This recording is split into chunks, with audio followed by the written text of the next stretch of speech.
तो स्वागत है आज का। आज हम डिस्कशन करेंगे 1 जनवरी 2025 के न्यूज़ का। तो इसमें पहला आर्टिकल जिमी कार्टर को लेकर है। अब जिमी कार्टर को लेकर हम 2 दिन से डिस्कशन कर रहे हैं। अमेरिका के राष्ट्रपति हुआ करते थे, पर जो आज की न्यूज़ है वो थोड़ा अलग है। ये है कैंप डेविड समझौते को लेकर। अब ये चर्चा में अभी क्यों आया है? तो जिमी कार्टर ने इज़राइल और मिस्र के बीच में कैंप डेविड समझौता कराया था, और कराया कब था? 78 में। तो इसे याद कर लेना, कैंप में बैठ के समझौता कराया होगा। तो कैंप डेविड समझौता कब कराया था? 78 में कराया था। अब अगर ये इजराइल और मिस्र के बीच में हुआ है समझौता, तो कोई इसकी पृष्ठभूमि भी तो रही होगी। तो असल में 1967 में एक वॉर हुआ था जिसे कहते हैं सिक्स डे वॉर। तो सिक्स डे वॉर हुआ था, उसमें क्या हुआ था? इजराइल जो कि इतना एरिया हुआ करता था इजराइल का, इजराइल ने क्या किया, सीरिया के कुछ क्षेत्र को और इजिप्ट के पूरे सिनाई पेनिनसुला को, जो स्वेज नहर के आसपास वाला एरिया में, इस पर कब्जा कर लिया था। अब इन कब्जों को दोबारा से वापस लेने के लिए सीरिया और इजिप्ट ने दोबारा अटैक किया। तो उस युद्ध को कहते हैं योम किपुर वॉर। वो हुआ था 73 में। अब इन दोनों युद्ध के बाद शांति, चूंकि पूरे मध्य एशिया में अशांति फैल गई थी, तो इसके बाद जिमी कार्टर ने हस्तक्षेप किया और 77 से 78 के बीच में पहल हुई, और जो सामने आया वो आया था कैंप डेविड समझौता। तो ये चर्चा में था। तो इजराइल ने उसके बाद क्या हुआ, इजराइल ने संयुक्त राष्ट्र के संकल्प 242 के तहत अपने कब्जे वाले क्षेत्रों से अपनी सेना को वापस बुला लिया था, जो कि सिनाई पेनिनसुला से था। उसके बाद ये विवाद समाप्त हुआ। अगला आर्टिकल है शिवाजी की प्रतिमा को लेकर। अब शिवाजी की प्रतिमा कई जगह पे देश भर में लग रही है। तो एक प्रतिमा अभी पैगोंग सो झील के किनारे लगाई गई थी। किसने लगाई थी? तो सेना के कुछ सैनिक थे, उन्होंने स्वैच्छिक रूप से, व्यक्तिगत रूप से शिवाजी की प्रतिमा यहाँ लगा दी थी। पर जो विवाद हुआ है वो इस वजह से हुआ है कि वहाँ के स्थानीय लोग और स्थानीय नेताओं का कहना है कि शिवाजी की जगह जो लद्दाख है वहीं के किसी नेता का, मतलब जो ऐतिहासिक व्यक्ति है उसकी लगाते, जिससे उनका कल्चर बढ़ावा होता वहाँ पे। तो ये था। अब उससे जरूरी जो चीज है वो है पैगोंगसो लेक को लेकर। तो ये है, अगर पैगोंगसो लेक, तो उसके आसपास पहाड़ियां हैं चारों तरफ। तो इन पहाड़ियों को कहा जाता है फिंगर्स। जब हम आईआर में देखते हैं, तो जो इंडिया और चाइना वॉर है पैगोंगसो लेक को लेकर, वो फिंगर्स को लेकर है। तो टोटल फिंगर्स हैं 8, मतलब ये चोटियां हैं वो 8 हैं। तो 8 फिंगर्स। अब इनमें विवाद क्या है कि अगर हम विवाद देखें तो चाइना ये कहता है कि, चाइना का दावा है कि एलएसी जो है, लाइन ऑफ एक्चुअल कंट्रोल, जो भारत और चाइना के बीच सीमा बनाती है, जो फिंगर 2 से होकर गुजरती है। तो अगर हम फिंगर 8 को ऐसे ले लेंगे चारों तरफ, तो मान लो अगर फिंगर 2 ये है, तो फिंगर 2 ये है, यहाँ से गुजरेगी तो इंडिया के पास थोड़ा हिस्सा बचेगा। पर इंडिया का कहना है कि हमारी सीमा एलएसी यहाँ से निकलती है फिंगर 8 से होकर, तो उस हिसाब से इंडिया के पास ज़्यादा एरिया है। तो इन दोनों बातों के कारण यहाँ पे विवाद होता है। अब एलएसी क्या है? एलएसी जो है वास्तविक रेखा है, लाइन ऑफ एक्चुअल कंट्रोल, मतलब एक सीमा रेखा है जो भारत और चाइना के बीच में है। अब पैगोंग त्सो लेक के बारे में देखें, 1/3 एरिया उसका भारत के पास है और 2/3 किसके पास है? चाइना के पास है। मतलब चाइना के पास इसका ज्यादा एरिया है। लवणता की बात करें, हम ज्यादातर देखते हैं कि ऊंचाई जितनी होती है पर्वत क्षेत्र में, वहां पे जो झीलें पाई जाती हैं वो कैसी पाई जाती है? मीठे पानी की झीलें, क्योंकि ग्लेशियर होता है। पर जो यहाँ की लवणता है पैगोंग त्सो लेक की, वो ज्यादा है। और ये कैसी है? खारी झील है। तो कुछ ही झीलें ऐसी होती हैं जो खारी होती हैं ग्लेशियर के आसपास। तो ये झील कैसी है? खारी झील है। और सदियों से सर्दियों के दौरान यहाँ पे क्या होता है, झील पूरी तरह से जम जाती है। दूसरी चीज है कि इस झील को कैसे क्या कहते हैं? इंडोर हैक झील। तो इंडोर हैक झील क्या होती है कि ये अपने जल को बाहरी जल स्रोतों में नहीं जाने देती है। मतलब इसका पानी कहीं बाहरी जल स्रोतों से नहीं बहेगा, तो यहाँ पे पानी रहता है। तो ये तो 8 फिंगर्स पे बात देख गया। लवणता देख ली, ये मीठे पानी की झील नहीं है, कैसी है? खारे पानी की झील। अब इस झील की एक और विशेषता ये क्या है कि ये झील रंग बदलती है। न्यूज में अक्सर हम देखते हैं कि कुछ एलगई के कारण दुनिया भर की झीलों में कभी कभी कलर चेंज हो जाता है, पर यहाँ उससे अलग थोड़ा है बात। तो यहाँ पे क्या है, प्रकाश के कोण और मौसम की स्थितियों के आधार पर नीले, हरे और कभी कभी लाल रंग का झील जो होती है वो प्रदर्शित होती है। दूसरी चीज क्या है यहाँ पे कि जो काराकोरम पर्वत श्रेणी है, उसकी समाप्ति लगभग पैगोंगसो लेक पे ही होती है। तो अगर हम पढ़ते हैं तो काराकोरम, लद्दाख, जास्कर ऐसे पढ़ते हैं, तो काराकोरम की जो समाप्ति होती है वो पैगोंगसो झील के आसपास ही होती है। तो ये था। पूरा विवाद इस झील के आसपास वाला। अगला जो आर्टिकल है इंपॉर्टेंट है कामराजार पोर्ट को लेकर। अब कामराजार जो पोर्ट है वो कार्गो हैंडलिंग की क्षमता में 154% की वृद्धि दर्ज की गई है। तो हमें पहले कुछ चीजें समझनी होंगी, कार्गो हैंडलिंग क्या होती है, कामराजार पोर्ट कहाँ पे है, और वृद्धि हुई है तो क्यों हुई है, तो ऐसी चीजें। सबसे पहली बात है कि कामराजार पोर्ट है वो कहाँ पे है, तमिलनाडु वाले एरिया में। तो कामराजार पोर्ट कहाँ है, तमिलनाडु में। अब साउथ वाले पोर्ट हैं वो थोड़े व्यस्त ज़्यादा माने जाते हैं। तो यहाँ पे 154% की वृद्धि हुई है कार्गो हैंडलिंग में, तो ये हुआ है। अब भारत में अभी 12 प्रमुख पोर्ट हैं और उसके बाद छोटे छोटे हैं 205 के आसपास, पर अभी इनकी संख्या 12 से बढ़ के 14 हो गई है। तो ये अभी हम देखेंगे। उसके बाद तमिलनाडु में कामराजार है, ये हमने देख लिया। अब भारत का जो ऊर्जा का आयात करते हैं, ऊर्जा के आयात में मतलब तेल गैस ये सारी चीजें मंगाते हैं, तो ऊर्जा के आयात का 80% जो होता है तेल गैस, वो समुद्र के माध्यम से ही आता है। मतलब बंदरगाहों पे आता है 80% जो ऊर्जा का आयात है। अब अगर हम कार्गो हैंडलिंग देखें तो कार्गो हैंडलिंग को हम इस तस्वीर से समझ सकते हैं कि एक सामान को यहाँ से उठा के इधर रखना, इधर से इधर रखना, या फिर मशीनों के द्वारा लोडिंग अनलोडिंग करना है। ये सारी व्यवस्था जो पोर्ट पे होती है उसे ही कहते हैं कार्गो हैंडलिंग। अब बंदरगाह देखें, जो मेन मेन बंदरगाह हैं भारत के, तो एक है मुंबई बंदरगाह, मरमागांव बंदरगाह, तो मरमागांव आकर के है तो गोवा से याद कर लेना, मरमागांव गोवा वाला। मंगलौर तो बेंगलोर टाइप का नाम है तो मंगलौर आ जाएगा। कोच्चि हमेशा ही इससे पढ़ते हैं, कोच्चि केरल। तो ये है। अब जो मेन बंदरगाह अभी आज की न्यूज़ में है वो है कामराजार बंदरगाह। इसका पहली नाम एन्नौर बंदरगाह हुआ करता था। तो ये एंड की तरफ है ना साउथ में, तो एंड की तरफ है तो कुछ ऐसे क्लू बना लेना दिमाग में कि एंड की तरफ है तो एन्नौर बंदरगाह है। और इसी का नाम क्या है, कामराजार बंदरगाह, जहाँ पे वृद्धि हुई है। कुछ और देखें तमिलनाडु के बंदरगाह, चेन्नई बंदरगाह है, तूतीकोरिन बंदरगाह, जिसका नाम क्या है, चिदम्बरम पोर्ट भी इसे कहते हैं। तो ये हो गए मेन मेन बंदरगाह। कामराजार बंदरगाह हमने देख लिया, चेन्नई के पास कामराजार बंदरगाह है। और इसका पूर्व नाम क्या था, एन्नौर बंदरगाह। उसके बाद ये कब बना था, तो 1999 में जो बंदरगाह अधिनियम आया था 1908 में, उसके अंतर्गत ये बंदरगाह बना था। तो 1999 में ये प्रमुख बंदरगाह दर्ज हुआ था। और किस अधिनियम के अंतर्गत, तो 1908 का भारत बंदरगाह अधिनियम है, तो ये भी याद रखना है। तो भारत के जो प्रमुख बंदरगाह थे वो 12 हैं। एकमात्र कॉरपोरेट बंदरगाह, कॉरपोरेट का मतलब क्या होता है, कई लोग समुदाय में मिलके करते हैं तो एक कंपनी के रूप में, तो ये कंपनी के रूप में पंजीकृत है, कॉरपोरेट सहयोग से चलते हैं, कॉरपोरेट बैंक होती है। तो ये है। स्वामित्व इसका किसके पास है, चेन्नई पोर्ट ट्रस्ट है जो चेन्नई बंदरगाह को भी देखती है और इसको भी। तो स्वामित्व चेन्नई पोर्ट के पास है, इसका पोर्ट ट्रस्ट है जो उसके पास है। बंदरगाह का संचालन जो है वो कार्गो हैंडलिंग निजी कंपनियां करती है। मतलब ये जो बंदरगाह है उसका पूरा एरिया जो आता है वो तो गवर्नमेंट के आसपास आ जाएगा, कॉर्पोरेट के आसपास, पर जो कार्गो हैंडलिंग होती है वो कौन करता है, निजी कंपनियां यहाँ करती हैं, प्राइवेट सेक्टर है, क्योंकि मशीनें वगैरह होती हैं तो प्राइवेट सेक्टर उनमें योगदान देगा। तो ये अगला है बंदरगाह क्षेत्र में। तो भारत जो है वो दुनिया का 16 में सबसे बड़ा समुद्री देश है, मतलब समुद्र का जो एरिया है वो 16वें नंबर पे हमारा आ जाता है। उससे जरूरी ये वाली बात है कि भारत है वो समुद्री क्षेत्र से व्यापार 90% करता है, 95% है। मतलब भारत के व्यापार का 95% जो व्यापार होता है वो समुद्र के क्षेत्र से होता है। अब नॉर्मल सा हवाई जहाज से तो ज्यादा आयात हो नहीं रहा होगा, तो व्यापार कहाँ से होता है, समुद्र से ज्यादा। उसमें भी अगर रुपए के हिसाब से देखें तो 70% योगदान व्यापार में, मतलब जो रुपए के मामले में अगर व्यापार देखेंगे तो 70% है समुद्र से, और अगर टोटल व्यापार का देखेंगे क्वांटिटी वाइज तो 95% आ जाएगा। तो ये है। अब दो तरीके के हम बंदरगाह पढ़ते हैं कि जैसे हमने पढ़ा भी 12 बंदरगाह प्रमुख हैं प्लस दो अभी जुड़ेंगे तो 14 हो जाएंगे। तो ये बंदरगाह होते हैं प्रमुख बंदरगाह, प्लस में कुछ 200 के आसपास और छोटे बंदरगाह होते हैं जिन्हें कहते हैं गौड़ बंदरगाह। तो यहाँ याद रखना है इनके बीच का डिफरेंस। जब हम बात करेंगे बड़े बंदरगाह की, तो ये सीधे केंद्र सरकार के नियंत्रण में होते हैं। किसके नियंत्रण में, सीधे केंद्र सरकार के, क्योंकि ये बड़े बंदरगाह हैं। और इन बंदरगाहों का जो अधिनियम आया था उसे अपडेट किया गया था 2021 में। तो 2021 में प्रमुख बंदरगाह प्राधिकरण अधिनियम के तहत ये संचालित होते हैं।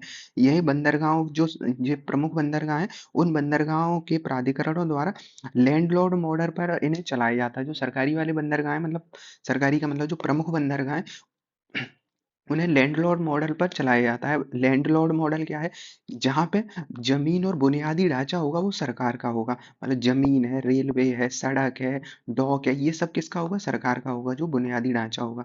पर जो प्राइवेट सेक्टर होगा उसके पास टर्मिनल और का लोड टर्मिनल का ऑपरेशन, लोड अनलोड, मतलब जो और व्यवस्था देखेगा वो प्राइवेट देखेगा। तो एक तरीके से दोनों लोगों के पास है, तो इसे कहते हैं लैंडलॉर्ड मॉडल। तो ये हो गया। उसके बाद है कि जवाहरलाल नेहरू जो पोर्ट है वो पहला है जो 100% लैंडलॉर्ड मॉडल पर आधारित है, मतलब प्राइवेट सेक्टर उसे किराए पे लेके चला रहा है एक तरीके से, और जमीन सड़क वो किसका है, सरकार का है। तो 100% वाला पहला कौन सा है, जवाहरलाल नेहरू पोर्ट है। तो पीपीपी मॉडल पे पब्लिक प्राइवेट पार्टनरशिप के आधार पर है। अब बात करते हैं गौड़ बंदरगाह। गौड़ मतलब छोटे बंदरगाह हैं। तो छोटे बंदरगाह किसके अधीन होते हैं, राज्य सरकार के अंतर्गत, ये प्रमुख अंतर है। और ये किस अधिनियम के अंतर्गत बनते हैं, 1908 अधिनियम के। प्रमुख वाले किसके अंतर्गत, 2021, और ये वाले 1908 के अंतर्गत बनते हैं। तो ये हो गया। उसके बाद है 13वां और 14वां जो अभी बंदरगाह प्रमुख में जोड़े गए हैं, तो वो कौन सा है, 13वां है बदावन बंदरगाह और 14वां है गलाथिया बंदरगाह। तो इनके बारे में हम देखेंगे। अब जो बंदरगाहों पर नियंत्रण होता है वो अपना जल मंत्रालय है, पोत परिवहन और जलमार्ग मंत्रालय, वो इस पर करता है। अब दो जो बंदरगाह हमने देखे उसमें एक बदावन था जो इसी साल अभी 30 अगस्त 2024 को जुड़ा था पिछली वर्ष, और गलाथिया बंदरगाह है वो 2024 में ये भी जुड़ा था, ये अंडमान निकोबार में है। तो पहले बदावन देखते हैं। तो ये महाराष्ट्र में है बदावन। तो बदावन बंदरगाह कहाँ पे है, बाधवन बंदरगाह मतलब महाराष्ट्र में है, 13वां बंदरगाह है। ये सबसे बड़ा कंटेनर बंदरगाह कहा जा रहा है इसे। देश का सबसे बड़ा कंटेनर बंदरगाह कौन सा है, बाधवन बंदरगाह। भारत का सबसे गहरे पानी के बंदरगाहों में से भी ये एक बंदरगाह माना जाता है। तो ये हो गया। उसके बाद अगर गलाथिया बंदरगाह देखें, अब देखो ये बंदरगाह थोड़ा नाम से इंपॉर्टेंट रहेगा, क्यों, क्योंकि इसका नाम है इंग्लिश का, और इसे देख के इंडिया का ऑप्शन आएगा तो वो थोड़ा सही नहीं लगेगा। तो गलाथिया बंदरगाह याद देना है। ये कहाँ पे, अंडमान और निकोबार में है, और वहां पे भी ग्रेट निकोबार में है। तो गलाथिया, ये ट्रांसशिपमेंट पोर्ट के रूप में जाना जाता है। अभी हम जानेंगे ट्रांसशिपमेंट पोर्ट होता क्या है। तो ये 14वां बंदरगाह था ट्रांसशिपमेंट पोर्ट के रूप में। अब ट्रांसशिपमेंट समझने के लिए हमें इसे इमेज को समझना चाहिए। अभी तक व्यापार कैसे होता है, तो ये जो मलक्का की जल संधि है, मलक्का की जल संधि से मान लो कोई इधर से शिप आती है और इधर ट्रेड करना है उसे, तो एक बड़ी शिप आके श्रीलंका जो है वहां पे कोलंबिया पे बड़ी शिप खड़ी हो जाएगी आगे, और वहां से छोटी जो शिपें होंगी उनमें थोड़ा थोड़ा माल जहां जाना होगा वो चारों तरफ छोटी शिप ले जाएंगी। अब यही चीज अब कहाँ से होगी, गलाथिया बंदरगाह से। तो गलाथिया बंदरगाह जो है वहां पे बड़ी शिप आके खड़ी हो जाएगी, और उस बंदरगाह से छोटे छोटे शिपों के रूप में ये सारे जगह पे एरिया में जाएगा। इसी बंदरगाह को क्या कहते हैं, इस तरह के की बंदरगाह को ट्रांसशिपमेंट पोर्ट कहा जाता है। अगला है एक आर्टिकल चर्चा में, पॉलिटी का है। तो निजी सदस्यों के विधेयक को लेकर चर्चा में है। अब एक रिपोर्ट आई है उसमें ये बताया गया है केवल जैसे निजी बंदरगाह पे पिछले 5 वर्षों में केवल 9 घंटे चर्चा हुई है, कम होती जा रही है। ये चर्चा हमेशा शुक्रवार को होती है, ये एक फैक्ट है जो हमें याद रखना है कि शुक्रवार को निजी विधेयक पे चर्चा होती है। अब ये हमारे लिए इम्पोर्टेंट नहीं है कि कितने घंटे चर्चा हुई है क्या है, इम्पोर्टेंट है निजी सदस्य विधेयक क्या होते हैं। तो ये देख लेना है हमें। तो निजी विधेयक का मतलब होता है अगर कोई व्यक्ति मंत्री नहीं है। अब मंत्री नहीं है मतलब संसद में कोई व्यक्ति है सांसद, पर मंत्री नहीं है। मंत्री नहीं है तो दो तरीके से हो सकता है, या तो वो सरकार का व्यक्ति ही हो सकता है जो मंत्री नहीं है, या विपक्ष का व्यक्ति भी हो सकता है जो मंत्री नहीं है। वो अगर किसी अधिनियम को लेके आएगा तो उसे ही क्या कहा जाता है, निजी सदस्य विधेयक। तो निजी सदस्य विधेयक हो सकता है पारित, चाहे सरकार के विपक्ष वाला लाए वो भी ला सकता है। इसमें मसौदा कैसे तैयार होता है, तो नॉर्मल जो सरकारी बंदरगाह मतलब जो सरकारी विधेयक आते हैं वो सरकार के विभाग तैयार करते हैं, पर जो निजी वाले आते हैं वो निजी सदस्यों की जिम्मेदारी होती है खुद करते हैं। और इनमें एक और इम्पोर्टेंट चीज़ है वो है 1 महीने की डेट। इन्हें अगर पारित करवा मतलब सदन में लाना है तो पेश करने से पहले 1 महीने सूचना देना आवश्यक है पहले। तो ये इम्पोर्टेंट रहेगा कि कितने दिन पहले, तो 1 महीने पहले। और ये किस दिन आते हैं निजी वाले, केवल शुक्रवार को आते हैं, और ये सत्तारूढ़ और विपक्ष दोनों के सदस्य ला सकते हैं इसे। अब 1970 से अभी तक कोई ऐसा विधेयक पारित नहीं हुआ है, तो ये भी एक इम्पोर्टेंट है। थोड़ा और डिटेल में देखें तो अंतर अगर दोनों में देखें तो निजी और सरकारी के बीच मतलब जो सार्वजनिक विधेयक है उनके बीच अंतर। तो निजी वाला संसद के किसी भी सदन में आ सकता है और ये भी किसी सदन में आ सकता है। इसे निजी वाले को मंत्री के अलावा कोई सदस्य ला सकता है, इसे केवल मंत्री ला सकता है। बाकी नॉर्मल संभावना है कि ये कम पारित होते हैं, ये पारित हो ही जाते हैं जो सार्वजनिक आते हैं। और जो अगली है अवधि वाली, ये 1 महीने की सूचना दी जाती है। इसमें केवल सूचना दी जाती है 7 दिन पहले की, जो सार्वजनिक विधेयक होते हैं इसे वही व्यक्ति तैयार करता है, इसे कानूनी विभाग तैयार करता है। तो सार्वजनिक वादे आ जाएंगे। अगला एक आर्टिकल है ओजोन सीमा को लेकर। तो एनजीटी को जानते हैं हम, 2010 में बनी थी एनजीटी। तो एनजीटी जो अपना पर्यावरण देखता है, उस एनजीटी ने क्या किया है, सरकार से जवाब मांगा है। कहा है कि जो सीपीसीबी है, जो मतलब सेंट्रल पॉल्यूशन कंट्रोल बोर्ड है, CPCB central pollution control board, उसने एक अपना डाटा दिया था, रिपोर्ट दी थी सरकार को कि ऐसा ऐसा करा जाए तो ओजोन का कम किया जा सकता है। सरकार ने कोई कार्रवाई नहीं की है उस पर। तो इस वजह से एनजीटी ने क्या किया है, ओजोन को लेकर सरकार से जवाब मांगा है। अब रिपोर्ट्स के माध्यम से ज़्यादा जरूरी नहीं है, हमारे लिए ज़्यादा जरूरी है ओजोन के विषय में जानना। तो मेन चीज है कि ओजोन नियंत्रण के बारे में इसलिए सरकार अग्रसर है कि ओजोन का नियंत्रण केवल इसके पूर्ववर्तियों के नियंत्रण के माध्यम से ही हो सकता है। मतलब इसका क्या हुआ कि अगर ओजोन जो है, ओजोन कैसा प्रदूषण है, द्वितीयक प्रदूषण है, सेकेंडरी है। अब द्वितीयक प्रदूषण क्या होते हैं, प्राथमिक प्रदूषक वो होते हैं जो डायरेक्ट निकलते हैं। मान लो हमने कुछ जलाया, उसमें से धुआं निकला, उसमें कार्बन डाइऑक्साइड, ऐसी चीजें, ये प्राथमिक है।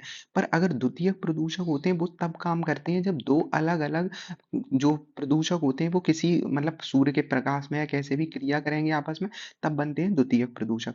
तो ओजोन एक द्वितीयक प्रदूषक है। तो अगर हम ओजोन के पूर्ववर्तियों पर नियंत्रण ना रख पाए, पूर्ववर्ती का मतलब कार्बन के यौगिक, नाइट्रोजन ऑक्साइड, इन पर अगर हम नियंत्रण नहीं करेंगे तो वो सूर्य के प्रकाश में क्या बना देते हैं, ओजोन बना देते हैं। तो हमें उन पे नियंत्रण करना है, डायरेक्ट ओजोन पे हम नियंत्रण नहीं कर सकते।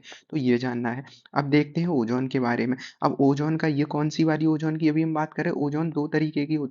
एक होता है जो क्षोभ मंडल के नीचे अपने स्थल मंडल के आसपास है, मतलब क्षोभ मंडल में जो ओजोन होती है उसे क्या कहते हैं, भू स्तरीय ओजोन। तो भू स्तरीय ओजोन तो जीओ वाली है ओजोन होती है ये। अगली ओजोन होती है समताप मंडल वाली, तो वो ओजोन गुड़ ओजोन कहलाती है। और जो स्थल मंडल पर ट्रोपोस्फेरिक है ओजोन, ये कैसी ओजोन कहलाती है, जो ट्रोपोस्फियर में है, ये बेड ओजोन होती है। तो एक ये जाना है, क्योंकि ये पर्यावरण को प्रदूषण को फैलाती है, ग्रीन हाउस में है। अब गैस कैसी है, ये रंगहीन गैस है और पृथ्वी के सतह के आसपास होती है। द्वितीयक है, तो ये बनती कैसे है, जो नाइट्रोजन के ऑक्साइड होते हैं NOx, और नाइट्रोजन के ऑक्साइड जब बाष्पशील कार्बनिक यौगिक, कार्बन का मतलब कुछ भी जब जलाएगा तो कार्बन बनेगा, तो जिन्हें BOS कहते हैं, वोलेटाइल कार्बनिक यौगिक। तो ये जो होते हैं कार्बनिक यौगिक, ये जब सूर्य के प्रकाश में क्रिया करते हैं तो क्या बनता है, द्वितीयक प्रदूषक मतलब ओजोन का निर्माण होता है। तो volatile organic compound plus nitrogen के ऑक्साइड जब मिलते हैं तो द्वितीयक प्रदूषक बनता है। अब अगर ये पूछा जाए ओजोन कब ज्यादा होती है, तो नॉर्मल सा फैक्ट याद इससे ही हो जाएगा, जब अभी हमने पढ़ा सूर्य के प्रकाश में ओजोन बनेगी, तो कब बनेगी, गर्मियों में ज्यादा हो जाएगा इसका स्तर। तो ये है। अब हुआ क्या था कि भारत का जो CPVC है, सेंट्रल पॉल्यूशन कंट्रोल बोर्ड, उसने कुछ गुणवत्ता मानक बताए थे कि इससे ज्यादा लिमिट होगी तो शरीर पर हानिकारक प्रभाव पड़ेगा।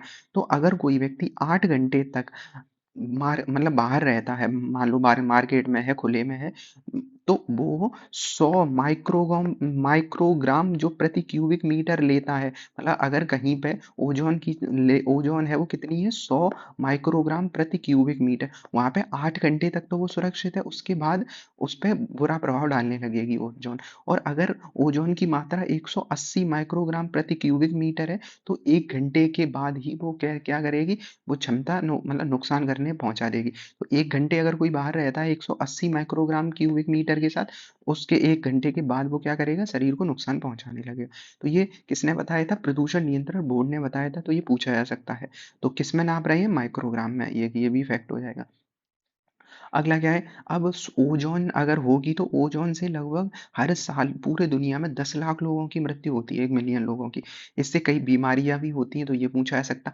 अब नॉर्मल है कि ओजोन एक गैस है, तो अस्थमा हो ही सकता है और उससे ब्रोंकाइटिस भी हो सकता है। तो दो बीमारियां हो रही हैं, अस्थमा और ब्रोंकाइटिस हो रहा है।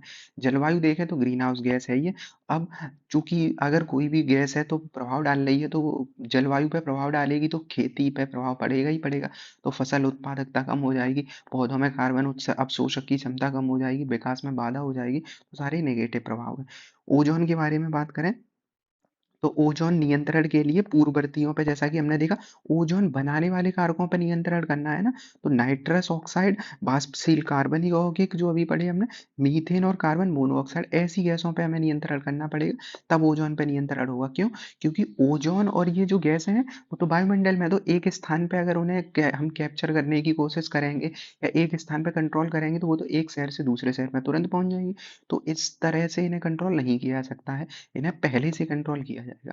तो एक ये हो गया। इसके लिए सरकार क्या कर रही है? तो सरकार इलेक्ट्रिक मोबिलिटी लेके आ रही है, इलेक्ट्रिक वाहनों को बढ़ावा दे रही है। इसके लिए सूर्य वो शून्य वाहन उत्सर्जन के लिए सरकार ने क्या योजना चलाई है? पीएम ई ड्राइव योजना चलाई थी इस वर्ष।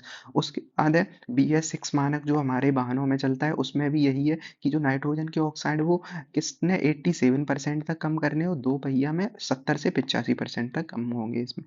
तो यही है। इसका उत्सर्जन कहाँ-कहाँ से होता है? जो नाइट्रोजन ऑक्साइड और ये सब है कार्बन का, तो उर्वरक, थर्मल पावर प्लांट, जहाँ कुछ जलेगा वहाँ निकलेगा ये।